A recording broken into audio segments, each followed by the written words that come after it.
Tudo sobre o ATP 1000 de Miami, chaveamento, curiosidades do torneio, detalhes, premiação, caminho do João Fonseca, curiosidades, maiores campeões, todas as informações que você precisa saber do antigo Masters 1000, agora ATP 1000 de Miami, onde o João Fonseca estreia provavelmente na quinta-feira, ou na quarta ou na quinta-feira. E tem um caminho aí difícil, a gente vai passar todos os detalhes, como sempre fazemos aqui para vocês. Vídeo com bastante informação, então vamos direto aqui para a tela do meu computador para falar sobre o ATP 1000 Miami Open, realizados aí nos Estados Unidos, em Miami, 19 a 30 de março, no piso duro outdoor, ou seja, aquela quadra dura ao ar livre. São 96 atletas na chave e distribuindo aí quase 20 milhões de dólares em premiação. É um dos torneios aí mais tradicionais, que normalmente lota de brasileiros, né? Temos muitos brasileiros em Miami e com certeza esse ano vai ter mais ainda, já que o João Fonseca está nessa chave. E alguns detalhes do torneio, né?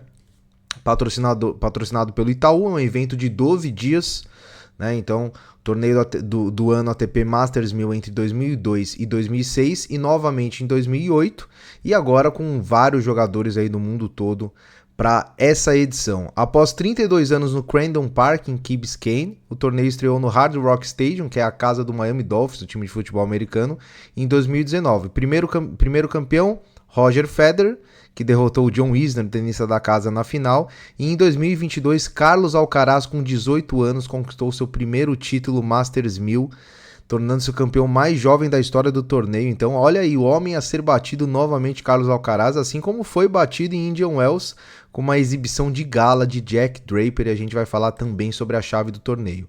Algumas curiosidades aí, né? Gustavo Kirten, sempre o Guga, melhor resultado para o Brasil. Em 2000 ele foi vice-campeão, perdendo para o Pete Sampras. Então foi o melhor resultado aí na história de um brasileiro. O único título para sul-americanos veio com o Marcelo Rios em 98.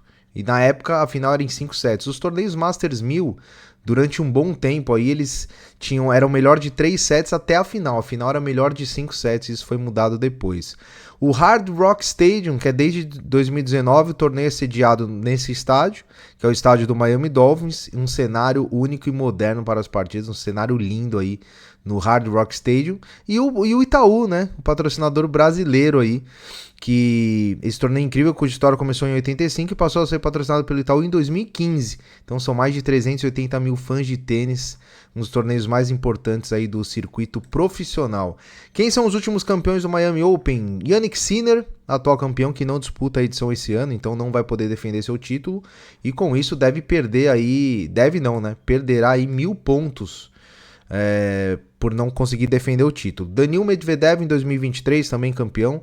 Carlos Alcaraz, como foi falado aí em 2022. Hurkacz em 21 e Roger Federer em 19. Em 2020, em virtude da pandemia, não tivemos o torneio aí, então não tem nenhum bicampeão aí nos últimos 5 anos, pelo menos. E maiores campeões, sempre ele, né? Deixa eu vir aqui pro lado.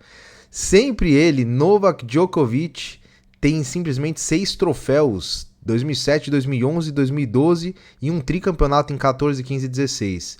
Assim como André Agassi. André Agassi também 6 vezes campeão, 90, 95, 96 e um tri também, 2001, 2002, 2003. Então Djokovic tentando aí, caso vença o torneio, ser o campeão isolado, o maior campeão isolado da história. E vamos aí saber quem que joga esse torneio, né? Como todos os ATP 1000 e Grand Slam, sempre os melhores tenistas estão presentes. Então você tem aí desde o Zverev até o Tommy Paul, todo mundo joga, com exceção, como eu disse, do Jannik Sinner. Zverev, Alcaraz, Fritz, Djokovic, Ruud, então todos os melhores do ranking aí até o ranking 13. Lembrando que o Jack Draper entrou no top 10 com o título de Indian Wells. Então são eles que jogam aí os cabeças de chave principais, além de 2 brasileiros, né? João Fonseca e Thiago Wilde. Vamos ver se o Thiagão aí consegue emendar uma semana boa aí para se manter no top 100. Ele que tem pontos a defender essa semana também, mais inclusive do que o João Fonseca, falamos no último vídeo. E vamos para o chaveamento aqui, rapidamente. A gente fez, como sempre, né, a nossa projeção. Deixa eu diminuir um pouquinho meu tamanho aqui. A gente fez a nossa projeção, como sempre. E vamos definir aqui por quadrantes, né? Por quadrantes para ficar mais fácil. Eu vou aumentar um pouquinho, pra gente pegar ali, esse é o primeiro quadrante, né? Pra gente pegar a primeira parte, a parte lá de cima do quadrante. Deixa eu vir mais pro cantinho aqui. Então tem lá, Zverev saindo de bye, a gente entende que ele deve chegar pelo menos até as oitavas de final, então passando por Bonzi, também passando por Giron ou o Perricard, né, que é um jogo duro aí, mas o Giron por estar jogando na casa acreditamos que ele passe. E aí ele teria um confronto importante contra o Fils, que é o que está lá na parte de baixo da tabela. A gente vai subir um pouquinho aqui. O Fils tem ali, passa de bye, depois tem um Grexpor, que é um jogo difícil. Depois ele teria um Fokina ou Tiafo, provavelmente Tiafo. Aí seria um jogo duro, Tiafo e Fils. A gente entende que o Fils deve passar. E aí no Zverev e Fils a gente foi numa zebrinha ali. O Fils passando pelo Zverev, que não tá na sua melhor forma, né, ultimamente, para fazer uma final de quarto contra o Draper. E por que o Draper? Quando a gente vem aqui pro lado esquerdo, a gente vê que ali no lado de cima tem o Rune passando de bye, depois deve passar pelo Opelka ou Eubanks. E depois acredito que tem um jogo duro contra o Machak, né, que é o tcheco. Acreditamos que o Rune passa, o Rune foi finalista de Indian Wells. E do lado de baixo da chave, a gente destaca ali Mensik, que seria a segunda rodada pro Draper, aí um jogo difícil pro Draper, mas acreditamos que ele passa. E depois o Poprin, acho que o Draper é bem favorito desse lado aí da chave. Então no primeiro quadrante, umas quartas de final possível aí seria entre Fils e Draper. Essa é a nossa expectativa. Já no segundo quadrante, vamos pegar aqui o lado lá de cima também. A gente tem como cabeça de chave lá em cima o Fritz, né, que tem um confronto duro contra o Shapovalov ali na terceira rodada. Né, acreditamos que o Fritz passa. E ele vai pegar um Shelton, provavelmente. Né? Shelton ou Hurkacz, né? A gente tem ali do lado de baixo da chave. Acho que os grandes favoritos são esses dois aí. E acreditamos que pelo fator casa e também a fase atual, o Shelton chegue na final desse quadrante. E obviamente, do lado direito, temos o Fonseca. Nossa, Said, vocês são muito clubistas. Somos mesmo e somos torcedores. Isso é um canal para torcedor, então nada mais justo que a gente colocar o Fonseca avançando. Mas o Fonseca tem uma chave dificílima. A gente vai lançar um vídeo amanhã falando sobre o pré-jogo do Fonseca contra o Lanner Tien, que já são velhos conhecidos aí, já se enfrentaram 4 vezes. E a gente vai passar todos os detalhes do jogo, por enquanto hoje é um chaveamento. Mas a gente entende que o Fonseca é favorito para esse primeiro jogo. Um segundo jogo contra o Humbert já seria páreo duríssimo. O Humbert que ganhou recentemente do Fonseca, então é um jogo duro. E uma terceira rodada contra o Alex de Minaur ou o Norris seria muito difícil também. Então o Fonseca mais uma vez teve um sorteio aí que não foi muito agradável, né?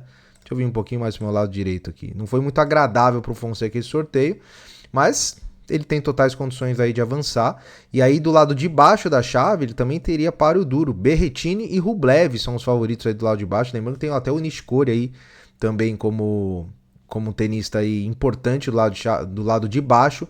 E colocamos aí uma final de quadrante entre Fonseca e Shelton. Fomos aí na ousadia e alegria, acreditando que o Shelton passe pelo Fritz. Terceiro quadrante, Medvedev, cabeça de chave 7, acreditamos que chega até a final do quadrante, passando aí por Rinderknech ou Munar, Monfils ou Lehechka, então acreditamos que ele é bem favorito. Do lado de baixo aí da chave, a gente tem aí o Tsitsipas como grande favorito, acreditamos que ele chega aí nessa oitavas de final contra o Medvedev. E já do outro lado da chave, a gente tem o Wild aí, né? Colocamos até uma vitória dele na primeira rodada contra o Halis. Mas o Musetti deve passar aí e fazer a terceira rodada com o Aliassime. Colocamos passando o canadense Aliassime. E do lado de baixo da chave, temos o Michelsen, americano aí, que ainda não emplacou uma boa campanha em torneio grande. Pode ser hoje, já que ele passa de bye e depois pega um quali. E aí ele teria um Djokovic na terceira rodada. Acreditamos na vitória do Djokovic para fazer a final do quadrante contra o Medvedev. Essa seria aí a terceira, as quartas de final, na nossa opinião. E aí, por último, no último quadrante, a gente tem ali do lado de cima o Ruud, que acreditamos que chega ali pelo menos até as oitavas, onde ele pegaria um Tommy Paul. O Paul ali tem uma tabela bem favorável também. O Bublik fez final com o Fonseca, é um cara perigoso, mas você olha ali do lado de cima, o Miller, o Cerúndulo, né, que é um cara que sempre joga bem em jogos grandes, mas acreditamos que o Paul é bem favorito. Do lado direito da chave, temos o Dimitrov como favorito ali na parte de cima, para disputar com um Khachanov, talvez. E na parte de baixo, o Alcaraz deve passar tranquilo aí. Teria um Goffin na segunda rodada, um Nakashima na terceira rodada. Então ele tem uma chave boa, o Alcaraz, para fazer essa final de quadrante contra o Tommy Paul. Então tá aí as nossas projeções. A gente acertou bastante em Indian Wells, hein? Fomos muito bem em Indian Wells. cravamos vários ali, então vamos ver como é que a gente vai performar nessa nossa projeção aqui para Miami. Então, como é que ficou o caminho do João Fonseca? Vamos aqui apresentar o caminho do João Fonseca nesse Masters 1000 ATP 1000 de Miami. Deixa eu voltar aqui para o meu lado esquerdo. Então o João Fonseca teria ali na primeira rodada o Leonard Thien, segunda rodada Hugo Humbert da França, terceira rodada o australiano de Minaur ou o Norrie, o britânico, oitavas de final Rublev ou Berrettini, quartas de final Shelton Fritz ou Hurkacz, aí semifinal Zverev, Draper, Rune ou Fils e na final Alcaraz, Djokovic ou Medvedev. Esse é o caminho para a glória eterna do João Fonseca. Não estamos dizendo aqui que o João Fonseca vai ganhar, nada do tipo, mas é um caminho interessante aí para o João conseguir pontos, né? O João que é o número 60 do ranking, e estaremos acompanhando aqui diariamente tudo com vocês, certo, pessoal? Se você gosta do nosso conteúdo, deixa a sua inscrição aí no canal, deixa o seu like, um comentário aí. Comenta aí, aonde você acha que o João vai chegar? Primeira rodada, segunda rodada, terceira rodada? Coloca aí o seu palpite. No último torneio de Phoenix, o pessoal não acreditou muito no João e o João foi campeão, então vamos ver se em Miami o João também consegue surpreender e avançar boas rodadas. Obviamente o título é difícil, mas avançar ali para uma terceira rodada, para umas oitavas, umas quartas de final, seria espetacular, certo? Nos vemos amanhã na análise pré-jogo entre Fonseca e Leonard Thien. Obrigado aí pelos comentários, pelos likes. Estamos crescendo e já estamos com o nosso clube de membros. Então, se você quiser se tornar membro do canal, clica ali em Seja Membro. A gente vai ter muito conteúdo exclusivo, vai ter grupo de discussão, grupo de resenha, bastante coisa interessante para vocês. Então, se quiser virar membro do canal, seja bem-vindo aí nessa novidade aí do Auge das Quadras para vocês. Beleza? Grande abraço, nos vemos no próximo vídeo e até mais. We've been living in sin so long, all the fields are gone. Fella stopped me on the street last night, said everything's alright.